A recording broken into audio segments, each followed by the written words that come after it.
Kapag willing ang isang leader, halimbawa po SP sa mga katanungan ng mga iba't ibang mga programa at mga forum, kumbaga wala kang tinatago, di ba? Bukas ka sa alinmang katanungan, no? Oo, tama. As much as possible, dapat hindi no, as much as possible. Dapat walang tinatago ang liderato. Dinadala mo, present mo taong bayan eh. Kaya ako, nung araw pa, sinasabi ko yun, basta media kausap ko, naku, kahit bola, hindi ko gagawin, hindi ako magsisinungaling. Kasi, ano yan eh, taong bayan ang kausap mo eh, pagkausap mo media.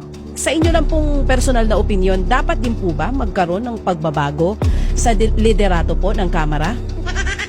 Hindi ko... Yeah, I refuse to answer your question. Okay po, Mr. Chair. Pero may mga tanong naman na hindi pwede sagutin. Ano ba naman ka? Oo. Iniisa-isa na nila tayo, pre. Anong gagawin natin? Bahala na pre. Sakit-sakitan na lang muna ako sa Amerika.